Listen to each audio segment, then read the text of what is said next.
ইরাকে এক নাস্তিকের জন্ম হয়েছিল, মাজুসি নাস্তিক মুলহিদ। সে বলে বেড়াচ্ছিল আমি স্রষ্টায় বিশ্বাস করি না, কারণ স্রষ্টা দেখা যায় না। ইরাকের লোকেরা বলল আমাদের একজন ইমাম আছে, নাম নু'মান ইবনে সাবিত। কি নাম? নু'মান ইবনে সাবিত, যাকে আমরা ইমাম আল আযম আবু হানিফা বলে চিনি। সবাই বলল তুমি যে স্রষ্টারে খুঁজে পাও না, আমাদের ইমাম তোমারে স্রষ্টা দেখায় দিবে। সুবহানাল্লাহ পড়েন। সে বলল ঠিক আছে, তাহলে তোমাদের ইমামরা আসতে বলো। কবে? সামনের জুমাবারে ঠিক ভর দুপুরে, দুপুর 2টার দিকে জুমার নামাজের পরে আমিও আসবো, তোমার ইমামও আসবে, ডিবেট হবে। দেখি আমি স্রষ্টার বিপক্ষে আর তোমাদের ইমাম স্রষ্টার পক্ষে, দেখি কে জিতে যায়। এই ডিবেট দেখার জন্য হাজার হাজার মানুষ এসেছে ইরাকের কুফা নগরীতে, হাজার হাজার মানুষ এসেছে। ওই নাস্তিকও এসেছে যে আল্লাহকে বিশ্বাস করে না, স্রষ্টাকে বিশ্বাস করে না, সবাই এসেছে। আসে নাই শুধু ইমাম আবু হানিফা। নাস্তিক কয় তগো ইমাম ডরাইছে। কি বলে? তোদের ইমাম ভয় পেয়েছে। উনি এসেছেন 1.5-2 ঘন্টা দেরি করে। 1.5 ঘন্টা দেরি করে যখন উনি আসলেন, নাস্তিক বলে আপনার সাথে কোনো কথা নাই, আপনার তো সময়ের জ্ঞানই নাই, আপনার সাথে কিসের আলাপ? ইমাম আবু হানিফা বললেন ইনদি উযর, আমার ওজর আছে। কি ওজর? তিনি বললেন আমি যখন ঘর থেকে বেরোই আমার বাড়ির সামনে বিশাল এক নদী পড়ে যায়, আর এই নদী পেরোতে আমার নৌকা ব্যবহার করতে হয়। আজকে এসে দেখি নৌকাও নাই, মাঝিও নাই, কিছু নাই, কিভাবে পার হবো? হঠাৎ দেখলাম নদীর পাশে বিশাল বড় গাছ, গাছটা হঠাৎ এমনি এমনি 2 টুকরা হয়ে গেল। গাছ থেকে বিশাল কাঠের তক্তা বের হয়ে গেল, তক্তাগুলো অটোমেটিক্যালি জোড়া লেগে নৌকা হয়ে গেল। এই নৌকা মাঝি ছাড়া সা করে আমার সামনে চলে এলো। আমি নৌকায় বিসমিল্লাহ বলে বসে পড়লাম। হঠাৎ নৌকা আমারে টান দিয়ে ওপারে নিয়ে এলো। তারপর আমি আপনার এই ময়দানে ছুটে এসেছি। এই যে গাছ কাটা, তক্তা হওয়া, নৌকা হওয়া, মাঝি ছাড়া চলা, এই প্রসেসিং হতে আমার 2 ঘন্টা সময় লেগেছে। I am extremely sorry for that, আনা আসিফ জিদ্দান, আমি দুঃখিত। নাস্তিক নেতা বলে তোকে ইমাম গাঞ্জা খাইছে। কি খাইছে? তোদের ইমাম মাজনুন, জুন্না আলাই, মাথার তার সিরা নিয়ে যা। ইমাম আবু হানিফা বললেন ময়দানে আমারে গালি দিলেন কেন? পাগল বললেন কেন? তার সিরা বলে ডাকলেন কেন? মাজনুন শব্দ ব্যবহার করলেন কেন? মার্জিত ভাষা ব্যবহার করতে শিখেন। নাস্তিক বলে কেমন কথা আপনি বলেন? শিক্ষিত মানুষ, দার্শনিক মানুষ, জ্ঞানী মানুষ, ইমাম মানুষ, কোন মানুষ ছাড়া, করাত ছাড়া বিশাল বড় বড় গাছ কাটা যায় নাকি? মিস্ত্রি ছাড়া তক্তা বানানো যায় নাকি? মিস্ত্রি ছাড়া তক্তা জোড়া লাগে এমনি এমনি নৌকা হয় নাকি? মাঝি ছাড়া পানিতে নৌকা চলে নাকি? ইমাম আবু হানিফা বললেন now you're on the right track. এই তো লাইনে আসছেন আপনি। এই লাইনে আনার জন্য তো এত গল্প, লাইনে আনার জন্যই তো এত স্টোরি আমি মেক করলাম। আপনার কথা থেকেই যদি ধরি, করাত ছাড়া গাছ কাটা যায় না, এমনি এমনি তক্তা হয় না, এমনি এমনি নৌকা হয় না, মাঝি ছাড়া নৌকা এমনি এমনি চলে না, তাহলে আকাশ কেমন করে এমনি এমনি হলো? জমিন কেমন করে এমনি এমনি হলো? দ্বীপ প্রহরের জলজলে সূর্যটা কেমন করে কিরণ দিল এমনি এমনি? আল্লাহু আকবার! কেমন করে নবমণ্ডল ভূমণ্ডল সৃষ্টি হলো? কেমন করে দিন শেষে রাত্রি আসে, রাত্রি শেষে দিন আসে? ওইটা যদি এমনি এমনি না হয়, মহাবিশ্বের এই সুন্দর বসুন্ধরার সব কিছু কেমন করে এমনি এমনি হয়? নাস্তিক কয় হায় হায়, আসলেই তো আমি একটা উল্লুক্কা পাঠা, আসলেই তো আমি হাদারাম, এইভাবে তো ভেবে দেখি নাই। আসলে তো এগুলো এমনি এমনি হয় না। Someone is controlling everything in the world. একজন মহা শক্তিধর মহা এমডি আছে, এমডি ম্যানেজিং ডাইরেক্টর, মহা ব্যবস্থাপক, সব ব্যবস্থাপকদের বড় ব্যবস্থাপক। চিৎকার করে বলেন তিনি কে?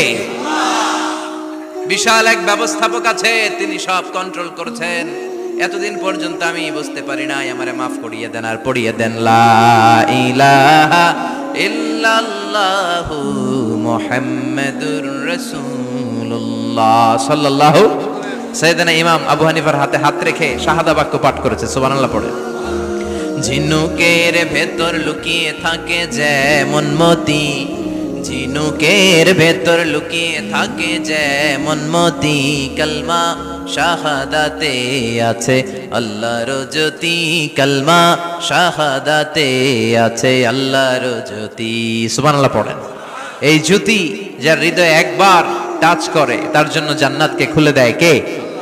এজন্য এই সূরা পড়লে নাস্তিকরা নাস্তিক থাকবে না। নাস্তিকদের জন্য এখানে আল্লাহ মেডিসিন দিয়েছেন, কিছু ডোজ দিয়েছেন। আলহামদুলিল্লাহ পড়েন। এই সূরা থেকে আমরা কিছু সময় কথা শুনবো। শুনতে রাজি আছেন তো? সূরার নাম চিল্লায় বলেন কি নাম? মুলক। মুলক মানে কি? মুলক মানে রাজত্ব, মুলক মানে ক্ষমতা, মুলক মানে পাওয়ার, মুলক মানে কিংডম, মুলক মানে সভরেইনটি। সুবহানাল্লাহ পড়েন। রব্বুল আলামিন বলেন তাবারাকাল্লাযী বিয়াদিহিল মুলকু ওয়া হুয়া আলা কুল্লি শাইইন কাদির। সুমহান সেই সত্তা যার হাতে ক্ষমতা আর তিনি সব বিষয়ে ক্ষমতাশীল। সুবহানাল্লাহ। তাবারাকাল্লাযী বিয়াদিহিল মুলক, মহামহিম সে সত্তা, সুমহান সে সত্তা, বিয়াদিহিল মুলকু, যার হাতে ক্ষমতা। ক্ষমতা কার হাতে? চিৎকার করে বলতে হবে, কার হাতে? নাকি আমাদের হাতে, না সরকারের হাতে, পুলিশের হাতে, র্যাবের হাতে, মাশরাফির হাতে, হিরো আলমের হাতে? ক্ষমতা কার হাতে? ক্ষমতা শুধুমাত্র একজনের হাতে। চিল্লায় বলেন তিনি কে? আল্লাহর হাতে ক্ষমতা, আর তিনি হচ্ছেন সকল ক্ষমতার উৎস, centre of the all powers. সব ক্ষমতার উৎস কে? নাকি জনগণ? আমরা কিন্তু এটাই শিখি, এদেশে আমাদেরকে রাষ্ট্রীয়ভাবে শেখানো হয়, এটা রাষ্ট্রীয় কুফরি। সকল ক্ষমতার উৎস জনগণ নয়, সকল ক্ষমতার উৎস কে? উনি ক্ষমতার উৎস, তিনি ক্ষমতাশীল, মহা ক্ষমতাধর, তার ক্ষমতার সাথে কারো তুলনা হয় না। আমাদের কি ক্ষমতা আছে? কথা বলেন। বল্লা পোকার কামড় খাইছেন? হ্যাঁ, মৌমাছি কামড়াইছে? মৌমাছি কামড়াইলে চিল্লাচিল্লি শুরু করে, তো কি ক্ষমতা আছে আপনার? বল্লা কামড় মাইরা দেয় দৌড়, ওটা ধরে যে মার মইটাও পারি না। কুত্তায় কামড়াইলে আমরা কুত্তারে কামড়াইতেও পারি না। কথা বলেন। আমরা নাকি ক্ষমতার মালিক। পিছন থেকে কেউ যদি বলে হুজুর সাপ, মজা করে বলছি, এতই ভয় পাইছি। আসলে যদি ফস করে আসতো সব দৌড়। স্লোগান দেওয়ার বেলায় লিল্লাহে তাকবীর, আল্লাহু আকবার, আমার ভাই তোমার ভাই, কাপায় ফেলামো নামায় ফেলামো। কথা বলেন। আর যদি পেছন থেকে কেউ আওয়াজ করে বলে সাপ, দৌড়। আপনারা কি দৌড় দিবেন? আমরা এদিক দিয়ে দৌড় দিব। কথা কন। চাচা আপন প্রাণ জীবন বাঁচানোর জন্য ভয়ে পাগল। সাপ লাগবে না, বাবা ব্যাং চিনেন? মাইথার দিয়ে নাই বোধহয়। আছে আছে। কি করে? খালি লাফায়। 10টা বাবা ব্যাং যদি ছেড়ে দেওয়া হয় স্টেজে 2টা আর বাকি 8টা এদিকে, বাবা ব্যাং আর কি লাভ দিবে? এরসে লাফালাফি শুরু করবো আমরা। কথা বলে। আর আমরা দাবি করি আমরা ক্ষমতার উৎস। কোনো ক্ষমতা নাই। একবার ডায়রিয়া হলে 3বার টয়লেটে গেলে আর চেহারার দিকে তাকানো যায় না। কারে মাফ করে দে, আই মরে যাইও, আই হাইতান ন, আছে না নাই?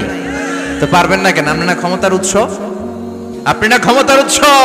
আরে আপনার তো কোনোই ক্ষমতা নাই। খুলিকাল ইনসানু দাঈফা, মানুষকে দুর্বল থেকে দুর্বল করে তৈরি করেছে কে? এজন্য রব্বুল আলামিন বলেন তাবারাকাল্লাযী বিয়াদিহিল মুলকু ওয়া হুয়া আলা কুল্লি শাইইন কাদির। সুমহান সেই সত্তা যার হাতে ক্ষমতা। চিল্লায় বলেন ক্ষমতা কার হাতে? আমাদের হাতে কোনো ক্ষমতা নাই। আমরা হলাম দুর্বল। আমরা কি? দুর্বলের ঘরের দুর্বল। আমরা যখন জন্মেছিলাম দুর্বল। আমার ছোট্ট একটা মেয়ে আছে, আমি অবাক হয়ে থাকি যে আমিও তাইলে ছোটবেলায় এরকম ছিলাম।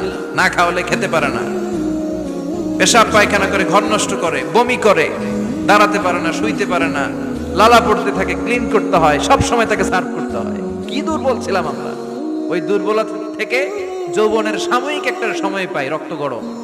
এরকম রক্ত গরম তোমার আগে ছিল না। আগে তুমি দুর্বল ছিলা। তুমি শুধু দুর্বল না, তুমি দুর্বলের ঘরের দুর্বল। আমাদের 14 পুরুষ দুর্বল। চিল্লায় বলেন ঠিক কিনা? কি ক্ষমতা আমাদের? দুর্বল হয়ে দুনিয়ায় জন্মালাম, সাময়িক কিছু সময়ের জন্য যৌবনের শক্তি পেলাম, আবার ওইটার পরে আবার দুর্বল হয়ে গেলাম। রং ধরা যৌবন জং ধরে শেষ, আবার লাঠি নিয়ে হাঁটা লাগে। কোমরে ব্যথা, মাজায় ব্যথা, আবার কুজো হয়ে যায়। কি ক্ষমতা আছে আমার? কি ক্ষমতা আছে? একটু ভূমিকম্প হলে কাঁপাকাঁপি শুরু হয়ে যায়, ঠিক কিনা? ভূমিকম্প হলে বাঁচার জন্য সব দেয় দৌড়। টেলিভিশনের কিছু লাইভ প্রোগ্রাম দেখলাম, উপস্থাপকও দৌড়, অতিথিও দৌড়। দেখেন নাই? লাইভ ব্রডকাস্টিং হচ্ছিল, কি সরাসরি সম্প্রচার। যখন দেখা যাচ্ছে চেয়ার কাঁপতেছে, উপস্থাপক দৌড়, আর মেহমানরা বসে আছে মাইক নিয়ে, কিছুক্ষণ পরে আরো কাঁপাকাঁপি বেড়ে গেল, মেহমানও দৌড়। কথা কন। 20 তলা 30 তলা দামি দামি বিল্ডিং গুলোর ফ্ল্যাটের ভেতরে যারা থাকে, তুফান শুরু হলে দেয় দৌড়। কথা কন। ভাড়াটিয়ারা দৌড়ায়, বাড়িওয়ালারা দৌড়ায় না। নিজের বাড়ি তো, এজন্য দৌড় দেয় না। নাকি ভূমিকম্প হলে ভাড়াটিয়াও দৌড়, বাড়িওয়ালাও দৌড়। র্যাবের প্রধান দৌড়, পুলিশ প্রধান দৌড়, শুধু প্রেসিডেন্ট আর মাননীয় প্রধানমন্ত্রী দৌড়ায় না। কথা কন। বাঁচার জন্য সব দৌড়। তখন তারাও বাধ্য হয়ে পড়ে আল্লাহু আকবার। তাহলে বোঝা গেল আমাদের কোনো ক্ষমতা টমতা কিচ্ছু নাই। আসল ক্ষমতার মালিক একজন, চিল্লায় বলেন তিনি কে? সে আল্লাহ বললেন, তাবারাকাল্লাযী বিয়াদিহিল মুলকু ওয়া হুয়া আলা কুল্লি শাইইন কাদির। সুমহান সেই সত্তা যার হাতে ক্ষমতা, ক্ষমতা কার হাতে? সব ক্ষমতার মালিক আল্লাহ। তবে আমাদেরকে আল্লাহ কিছু ক্ষমতা দিয়েছে, এটা লিমিটেড। এটা কি? আল্লাহ আসছে কয় বছরের মেয়াদে? 30 বছর, 40 বছর।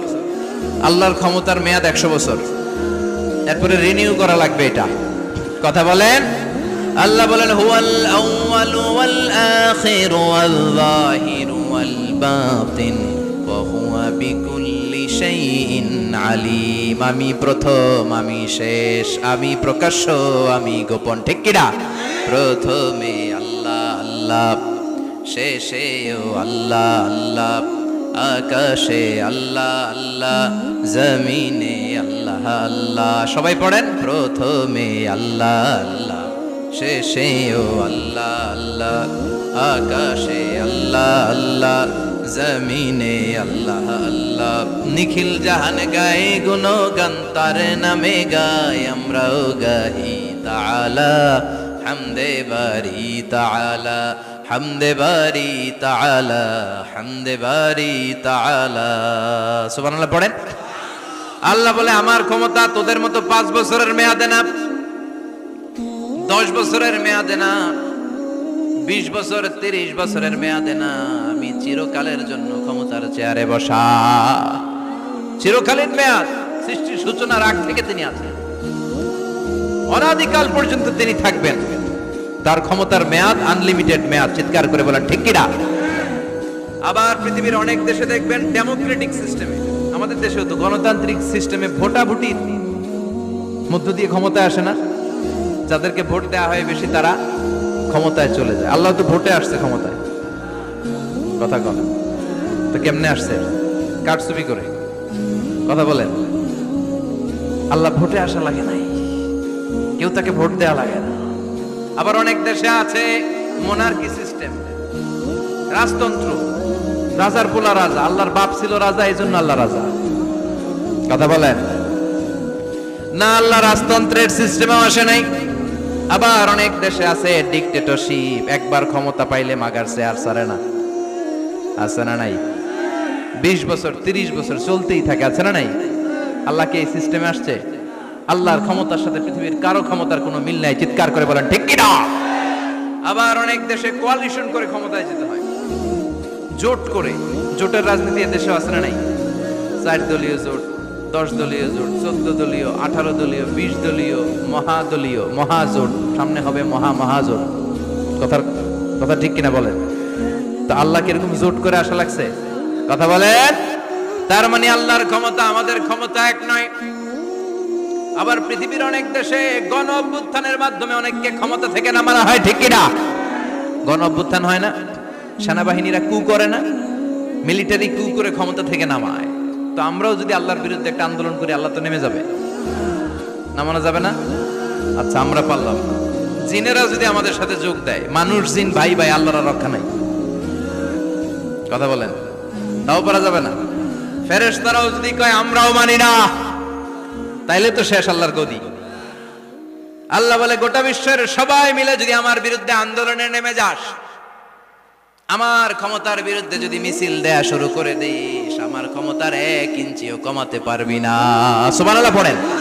এজন্য আল্লাহ বললেন, তাবারাকাল্লাযী বিয়াদিহিল মুলকু ওয়া হুয়া আলা কুল্লি শাইইন কাদির। সুমহান সেই সত্তা যার হাতে ক্ষমতা, ক্ষমতা কার হাতে? আবার দেখবেন পৃথিবীর অনেক দেশের রাজা সিস্টেম, যেখানে বয়সের ভারে যখন নুজ্জ হয়ে যায়, 80-90 বছর বয়স হয়ে যায়, স্বেচ্ছায় ক্ষমতা ছেড়ে দেয়, ছেড়ে দিয়ে রিটায়ারমেন্টে যায়। কথা কন, শোনেন নাই মনে হয়, আছে না নাই? অনেক রাজা স্বেচ্ছায় ক্ষমতা ছেড়ে দিয়ে রিটায়ারমেন্টে যায়, বয়সের ভারে নুজ্জ। তা আল্লাহ তো ওই কবে থেকে ক্ষমতায় বুড়ো হয়ে গেছে না? কথা কন, এখন আল্লাহর চলতে লাঠি লাগে, আগের মতো ক্ষমতা নাই, চোখে সানগ্লাস লাগে, পাওয়ারওয়ালা গ্লাস ছাড়া আল্লাহ মনে হয় দেখে টেকে না। কথা কন, যে ফেরাউনকে আল্লাহ সাগরের জলে ডুবিয়ে মারলো, যেই নমরুদকে আল্লাহ শেষ করে দিল, যেই কারণকে আল্লাহ শেষ করে দিল, সে আল্লাহ আজও আগের ক্ষমতা নিয়ে আছে রে নাই? এজন্য বিয়াদিহিল মুলক, তার হাতে ক্ষমতা। ওহু আলা কুল্লি শাইইন কাদির, তিনি চাইলে সব করতে পারেন। তিনি রাজারে প্রজা বানাতে পারেন, প্রজারে রাজা বানাতে পারেন, ধনীরে গরিব বানাতে পারেন, গরিবরে ধনী বানাতে পারেন। তিনি সাগরকে মরুভূমি করতে পারেন, মরুভূমিকে দরিয়া করে দিতে পারেন। তিনি কে? ওয়া হুয়া আলা কুল্লি শাইইন কাদির, তিনি যেটা চান সেটাই করতে পারেন। চিল্লায় বলেন ঠিক কি না?